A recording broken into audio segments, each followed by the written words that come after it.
అందరికీ నమస్కారం. ఈ రోజున రాష్ట్రంలో ఉన్నటువంటి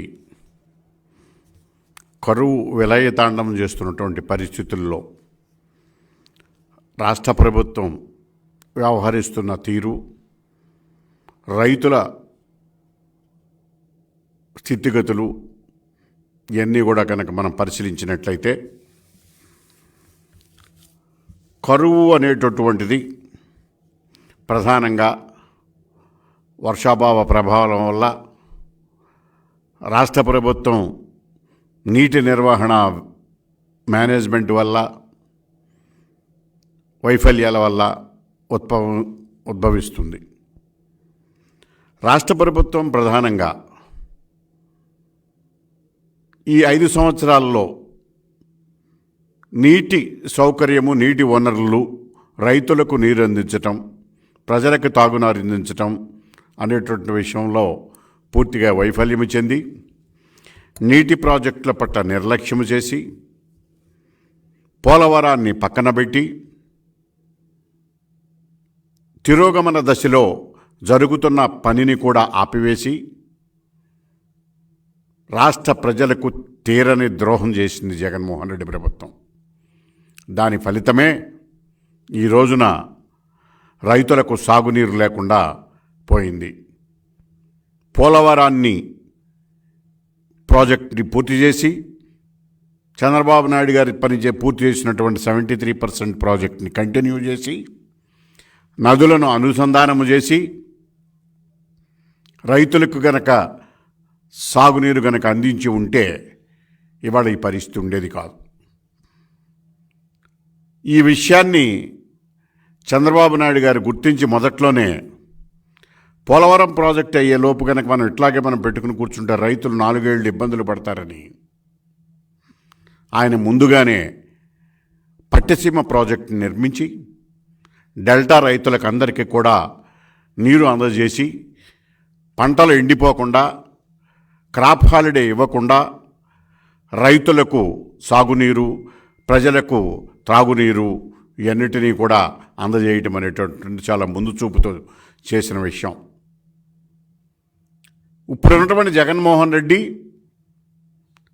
చంద్రబాబు నాయుడు గారి మీద, తెలుగుదేశం పార్టీ మీద కక్షపూరిత వైఖరితో పట్టిసీమను పట్టించుకోలేదు. పోలవరాన్ని తిరోగమన దశలో రివర్స్ టెండరింగ్ పేరుతో పూర్తిగా మూలన పడేశారు. పైగా ఈయన మూలన పడేసినందువల్ల పోలవరం ప్రాజెక్టులో వేలాది కోట్లు నష్టం జరిగేలాగా డ్యామేజ్ జరిగి అన్నీ కూడా కొట్టుకుపోయేటటువంటి పరిస్థితి వచ్చింది. కేంద్ర ప్రభుత్వ టీం కూడా విజిట్ చేసి ఈ జరిగిన డ్యామేజ్ని కంట్రోల్ చేయటానికి, డిజైన్ చేయటానికి కూడా రాష్ట్ర ప్రభుత్వం ఎటువంటి చర్యలు కూడా ఈ రోజు వరకు తీసుకోకపోవటం చాలా దురదృష్టకరమైన పరిణామం. పోలవరం ఎప్పుడు పూర్తవుతుందో చెప్పలేనటువంటి దౌర్భాగ్య స్థితిలో రాష్ట్ర ప్రభుత్వం వ్యవహరిస్తున్నది, పన్నులు వ్యవహరించకుండా. దీని ఫలితమే ఇవాళ రాష్ట్ర రైతాంగం, ముఖ్యంగా రైతాంగం అధోగతి స్థితికి నెట్టబడ్డారు. చంద్రబాబు నాయుడు గారి పాలనలో ఖరీఫు, రబీకి కలిపి 1,42 లక్షల ఎకరాలు సాగు చేస్తే జగన్మోహన్ రెడ్డి గారి పాలనలో 23, 24లో 2 సీజన్లో కలిపి 30 లక్షల ఎకరాలకు పడిపోయింది. అది 1,42 లక్షల ఎకరాలు ఎక్కడ, 1,30 లక్షలకి మొత్తానికి పడిపోయింది ఈ 2 సీజన్లలో కలిపేది. అయితే ఎందుకు ఇలా జరిగిపోయిందంటే సాగునీటి ప్రాజెక్టులు, డ్రిప్పు వగైరాల్లో 5 ఏళ్లలో 65,000 కోట్లు ఖర్చు చేయగా చంద్రబాబు నాయుడు గారి ప్రభుత్వంలో, జగన్మోహన్ రెడ్డి గారి ప్రభుత్వం ఖర్చు చేసింది 30,000 కోట్లు మాత్రమే. ఈ ప్రకృతి వైపరీత్యాల వల్ల జగన్ ప్రభుత్వం పూర్తిగా నిరాధారణమైనటువంటి వైసీపీకి చెందినటువంటి దళారీల దోపిడీల వల్ల రైతులు పూర్తిగా 80,000 కోట్లకు పైగా నష్టపోవటం జరిగింది. ధాన్య సేకరణలో మినిమం సపోర్ట్ ప్రైస్ ఇవ్వనందువల్ల బహిరంగ మార్కెట్లో ఈ వైసీపీ దళారులు తక్కువ రేటుకు పంటను తగనమ్మే పరిస్థితి తీసుకొస్తుంటే 5 ఏళ్లలో రైతులు 21,000 కోట్లు నష్టపోయారు. ఆక్వా రైతులను చూసినట్లయితే వాళ్ళకి యూనిట్ విద్యుత్తుని రూ. 50 నుంచి ₹3.50 పెంచడం వల్ల డీజిలు, ఎరువులు, పురుగుల మందులు పెరగటం వల్ల రైతులు 10,000 కోట్ల దాకా సుమారుగా నష్టపోయారు. మోటార్లకు మీటర్లు బిగించి రైతులు మెడకు ఉరేసేటటువంటి పరిస్థితులు కల్పిస్తున్నారు. కరెంటు కోతల వల్ల, హార్టికల్చర్లో రైతులకు గిట్టుబాటు ధర ఇవ్వనందువల్ల, నాసిరకం విత్తనాలు రైతులకు సరఫరా చేసినందువల్ల మరో 10 కోట్లు నష్టపోయారు. రైతు భరోసా పేరుతో రాష్ట్ర నిధుల నుంచి 12,500 కోట్లు ఇస్తామని హామీ ఇచ్చి 7,500కి కుదించి ఒక్కొక్క రైతుకి 5 ఏళ్లలో 25,000 ఎగ్గొట్టారు. కేంద్రం ఇచ్చేటటువంటి 6,000 కూడా రాష్ట్ర ప్రభుత్వం ఇస్తున్నట్టుగా అబద్ధాలు చెప్పడం జరుగుతున్నది. చంద్రబాబు గారి నాటి పాలనలో రైతు రుణమాఫీ చేసి సుఖీభవ ద్వారా, అన్నదాత సుఖీభవ ద్వారా ఒక్కొక్క రైతుకి ₹1,00,000 పైగా లబ్ధి పొందితే ఆ పథకాన్ని రద్దు చేసి రైతు భరోసా పేరుతో ₹37,000 మాత్రమే ఇస్తూ మోసపూరితమైనటువంటి ప్రకటనలు పార్టీ సాక్షి పేపర్లు, ఇతర ప్రభుత్వ పేపర్లలో ప్రభుత్వ సొమ్ముతో ఇప్పించుకుంటూ ప్రజలని, రాష్ట్ర రైతాంగాన్ని మోసం చేస్తూ ఉంది జగన్మోహన్ రెడ్డి ప్రభుత్వం. చంద్రబాబు నాయుడు గారి పాలనలో 1,00,000 నుంచి 3,00,000 వరకు సున్నా వడ్డీ, పావలా వడ్డీ అమలు చేశారు. జగన్మోహన్ రెడ్డి గారు వచ్చిన తర్వాత పావలా వడ్డీని రద్దు చేసి రైతులను పూర్తిగా దగా చేశారు. ఇలాంటి స్థితిలో రాష్ట్రంలో 30 లక్షల మంది కౌలు రైతులుంటే అందులో 80,000 మందికి మాత్రమే రైతు భరోసాని వర్తించేలాగా చేశారు. మిగతా కౌలు రైతులందరూ పూర్తిగా నష్టపోయారు. ఆంధ్రప్రదేశ్లో కనుక చూసుకున్నట్లయితే కేంద్ర ప్రభుత్వ లెక్కల ప్రకారం రాష్ట్ర ప్రభుత్వం పూర్తిగా నిర్లక్ష్యం చేసినందువల్ల ఎక్కువ రైతులు కుటుంబాలు అప్పుల పాలైపోయారు. రాష్ట్రంలో సుమారు 94% అంటే 93.2% రైతులు కుటుంబాల అప్పుల్లో కూరుకుపోయి ఉన్నాయి. ప్రభుత్వ లెక్కల ప్రకారమే. కేంద్ర ప్రభుత్వ సంస్థ లెక్కల ప్రకారం రైతు ఆత్మహత్యల్లో ఆంధ్రప్రదేశ్ నెంబర్ 3గా ఉంది, 3వ స్థానంలో నిలిచింది. కౌలు రైతు ఆత్మహత్యల్లో దేశంలో ఏపీలో 2వ స్థానంలో ఉంది. ఇట్లాంటి స్థితిలో రాష్ట్రంలో కరువు విలయతాండం చేస్తుంటే కరువు కేంద్రాలను విజిట్ చేయటానికి కూడా ఎటువంటి రిక్వెస్ట్ రాష్ట్ర ప్రభుత్వం నుంచి కేంద్ర ప్రభుత్వానికి వెళ్ళలేదు. ఏపీ రీఆర్గనైజేషన్ యాక్ట్ ప్రకారం రాష్ట్ర ప్రభుత్వం కరువు మండలాలను ప్రకటించి ఆ మండలాల్లో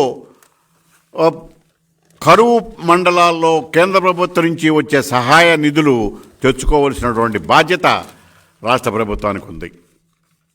ఆ విషయంలో కూడా రాష్ట్ర ప్రభుత్వం నిర్లక్ష్యంగా వ్యవహరించి కరువు మండలాల ప్రకటించడం విషయంలోనూ, కరువు మండలాలకు సంబంధించినటువంటి నిధులు కేంద్ర ప్రభుత్వం నుంచి తేటం విషయంలోనూ, రాష్ట్ర ప్రభుత్వం నిధులు కరువు మండలాల్లో ఇవ్వటంలోనూ పూర్తిగా నిర్లక్ష్యం వహించినందువల్ల రైతులు ఈ రోజున దెబ్బతిన్నారు. పూర్తిగా వానలు లేవు, ఒక పక్కన నీరు అందట్లేదు, సాగు చేయటానికేమో రైతులకు ఊపిరాడట్లేదు. ఇది గమనించి వాతావరణ శాఖ ప్రకారం రాష్ట్రంలో పొడి వాతావరణం ఉన్నది. పొడి వాతావరణం సుమారు రాష్ట్రంలో 466 మండలాల్లో సెప్టెంబర్ ఆఖరి వరకు పొడి వాతావరణం కనిపిస్తుంది. 335 మండలాల్లో, అలాగే 119 మండలాల్లో, 12 మండలాల్లో డ్రెసైల్స్ వచ్చాయి, తక్కువ వచ్చాయి. ఇలా ఉన్నప్పుడు ఖరీఫ్ సీజన్లో, రబీ సీజన్లో ముందు జాగ్రత్తలు తీసుకోకుండా చేసినందువల్ల ఆహార ధాన్యాల ఉత్పత్తి పూర్తిగా తగ్గిపోయింది. రైతుల మీద, వ్యవసాయ కూలీల మీద, అలాగే ఉత్పత్తుల మీద, పంట వ్యవసాయ ఉత్పత్తుల మీద పూర్తిగా దీని ప్రభావం పడి రాష్ట్రంలో రైతాంగ వ్యవస్థ పూర్తిగా కుదేలైపోయింది. ఇలాంటి పరిస్థితి నుంచి దీన్ని ఎదుర్కొనాలి అంటే రాష్ట్ర ప్రభుత్వం యుద్ధ ప్రాతిపదిక మీదన చర్య తీసుకుని కరువు మండలాల్లో వెంటనే ఆదుకునవలసినటువంటి పరిస్థితి ఉంటే ఇదంతా మర్చిపోయి రాజకీయ సమావేశాల ద్వారా ప్రతిపక్షాలను తిట్టడం ద్వారా కేసులు పెట్టడం ద్వారా పూర్తిగా అభివృద్ధి నిరోధక వ్యవహారాల్లో కూరుకుపోయినటువంటి రాష్ట్ర ప్రభుత్వం కుంభకరుణ్లాగా నిద్రపోతూ ఉంది. దీనికి తోడు అదనంగా రాష్ట్ర ప్రభుత్వం ఇటీవల కాలంలో ల్యాండ్ టైటిలింగ్ యాక్ట్ అని చెప్పేసి తీసుకువచ్చి పాస్ చేసింది. ఆ యాక్ట్ ద్వారా రైతులకు ఉన్నటువంటి భూములను సర్వే చేయాలనే మొత్తం యాక్ట్ ద్వారా భూములు సర్వే చేయాలని పెడుతూ సర్వేతో ఎవరెవరి భూములు ఎక్కడెక్కడ ఉన్నాయో ఐడెంటిఫై చేసి భూములను కొట్టేయటానికి వాళ్ళ టైటిల్ కబ్జా చేయటానికి అన్ని రకాల చట్టపరంగా చర్యలు తీసుకుంటూ చట్టపరంగా కూడా రైతులను పూర్తిగా వాళ్ళ యొక్క స్వాధీనం నుంచి తప్పించటం, హక్కులు కోల్పోయేలాగా చేసే విధంగా రాష్ట్ర ప్రభుత్వం ఆలోచిస్తున్నటువంటి దీని మీద రాష్ట్రంలో న్యాయవాదులందరూ గత 3 నెలల నుంచి ఆందోళన చేస్తున్నారు. వాళ్ళు రోడ్ల మీదకి వస్తున్నారు. న్యాయవాదులు వాళ్ళ కోసం కాదు, రాష్ట్రంలో ఇలాంటి చట్టం కేంద్ర ప్రభుత్వ చట్టాలకు వ్యతిరేకం, ప్రజాస్వామ్య స్ఫూర్తికి వ్యతిరేకం, రాజ్యాంగ వ్యతిరేకం, రాజ్యాంగంలో ఉన్నటువంటి ఫెడరల్ స్ఫూర్తిని ఇది ఉల్లంఘిస్తున్నది. కనుక ఇలాంటి పరిస్థితుల్లో రాష్ట్ర ప్రభుత్వం కనుక ఈ యాక్ట్ని విత్డ్రా చేసుకోకపోతే దాని మీద ఫైట్ చేస్తామని కోర్టులో కేసులు కూడా వేయటం జరిగింది. ఇలాంటి స్థితి నుంచి రాష్ట్ర ప్రభుత్వం యొక్క దౌర్భాగ్య పరిస్థితి నుంచి కోలుకుని రైతులను ఆదుకోలేని పరిస్థితులు వస్తే రైతాంగం మొత్తం వ్యవసాయ రంగం కూడా ఎందుకు పనికి రాకుండా నిర్వీర్యమైపోతుంది. వ్యవసాయోత్పత్తులు కోల్పోతాయి, చివరికి ప్రజలకు జీవనాధారం కోల్పోతారు. ఇలాంటి పరిస్థితుల్లో ఉన్నాయి. రాష్ట్ర ప్రభుత్వం ఎన్నికల రాజకీయాలు మానుకుని దీనిపైన దృష్టి పెట్టి ఇప్పటికైనా నీటిపారుదల సౌకర్యం మీద దృష్టి పెట్టి కనీసం నీటిపారుదల ప్రాజెక్టులో మినిమం పంటలకు పనిపడే సాగునీరు చెట్టునైనా విడుదల చేయవలసినటువంటి పరిస్థితిలో అది కూడా చేయకుండా రాష్ట్ర ప్రభుత్వం వ్యవహరిస్తున్న తీరు వల్ల రాష్ట్రంలో రైతాంగం పూర్తిగా సంక్షోభంలో కూరుకుపోయింది. వీటి నుంచి రైతాంగాన్ని బయట కాపాడుకోవాల్సినటువంటి పరిస్థితులు వచ్చింది. ఇవన్నీ కూడా రైతాంగం గమనిస్తున్నారు. రైతులు బాగుపడాలన్నా, ఈ సంక్షోభం నుంచి బయటపడాలన్నా, రైతుల భూములు ఆస్తులు కబ్జా నుంచి బయటపడాలన్నా ఇవన్నీ చేయాలంటే ఒకే ఒకటి దేశ ప్రజలకు ముఖ్యంగా రాష్ట్ర ప్రజలకు ముఖ్యంగా రైతాంగానికి ఉన్న ఒకే ఒక ఆయుధం రేపొద్దున ఎన్నికల్లో రాబోయేటటువంటి 2024లో వచ్చేటటువంటి ఓటు ఆయుధం. ఈ ఓటు ఆయుధం ద్వారా జగన్మోహన్ రెడ్డి గారి ప్రభుత్వాన్ని, ఆయన యొక్క పార్టీని పూర్తిగా ఇంటికి పంపిస్తే తప్ప మళ్ళీ రైతులు ఈ సంక్షోభంలో నుంచి బయటపడలేరు. దీనికి ఇంకొక పరిష్కార మార్గం అనేక సంవత్సరాల పాలనానుభవం కలిగినటువంటి సుదీర్ఘమైనటువంటి రాజకీయ అనుభవం ఉన్నటువంటి నారా చంద్రబాబు నాయుడు గారిని ఈ రాష్ట్రానికి ముఖ్యమంత్రి చేయటం ద్వారానే ఈ సమస్యల నుంచి, ఈ సంక్షోభం నుంచి రైతులు గట్టెక్కే పరిస్థితి వస్తుంది అని మీ ద్వారా ప్రజలందరికీ కూడా విజ్ఞప్తి చేస్తున్నా. Thank you.